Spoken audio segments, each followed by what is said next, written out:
പ്രകൃതിരമണീയമാണ് മനക്കുടി പുള്ള് പാടശേഖരം. അരിമ്പൂർ ചാഴൂർ പഞ്ചായത്തുകൾ അതിർത്തി പങ്കിടുന്ന പ്രദേശത്തെ വിനോദസഞ്ചാര മേഖല. തട്ടുകടയിലെ ഭക്ഷണ വൈവിധ്യങ്ങൾ ആസ്വദിക്കാനും ശാന്തമായ അന്തരീക്ഷത്തിൽ സമയം പങ്കിടാനും ജനം ഒഴുകിയെത്തുന്ന ഇടം. വെള്ളം കയറി റോഡടച്ചതിനെ തുടർന്ന് 2 മാസമായി ഇവിടെ വിനോദസഞ്ചാരികൾ എത്തിയിരുന്നില്ല. റോഡിലെ വെള്ളം ഇറങ്ങിയെങ്കിലും KLDCയുടെ കനാലിൽ കുളവാഴ, കരിവാരി, പായൽ എന്നിവ നീക്കം ചെയ്യുന്ന പ്രവൃത്തികൾ പൂർത്തീകരിച്ചിട്ടില്ല. തട്ടുകടകൾ തുറന്നതോടെ സഞ്ചാരികളും എത്തിത്തുടങ്ങി. ഇതോടെ പുള്ളിലെ വഞ്ചിക്കാരൻ വന്നേരി വീട്ടിൽ ഷാജി 1,00,000-ലധികം രൂപ സ്വന്തം കയ്യിൽ നിന്ന് ചെലവഴിച്ചാണ് ചാലിലെ തടസ്സങ്ങൾ നീക്കിയത്.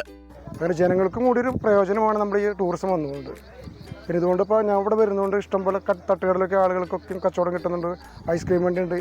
അപ്പോൾ ഈ ടൂറിസത്തിൻ്റെ അനുബന്ധിച്ച് കുറേ ആളുകൾ ഇവിടെ ജോലി ചെയ്തിട്ട് എല്ലാവർക്കും ഒരു ജീവിതമാർഗ്ഗമാണിത്. 6 കുട്ടവഞ്ചി, 4 പെഡൽ ബോട്ട്, 2 കയാക്കിംഗ് എന്നിവ ഇവിടുത്തെ ജലവിനോദങ്ങളാണ്. 10 പേർ ഇതുമായി ബന്ധപ്പെട്ട് ഇവിടെ ജോലി ചെയ്യുന്നുണ്ട്.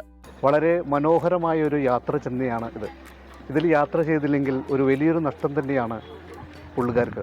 ഈ പുള്ള് എന്ന് പറയുന്ന സ്ഥലത്താണ് ഇതിവിടെ ഉള്ളത്. സായാഹ്നങ്ങളിൽ ഇളം കാറ്റേറ്റ് ഓളപ്പരപ്പുകളിൽ സഞ്ചരിച്ച് മനസ്സു നിറയെ വ്യത്യസ്ത വിഭവങ്ങൾ സേവിച്ച് മടങ്ങുകയാണ് ഓരോ സഞ്ചാരിയും ഇവിടെ.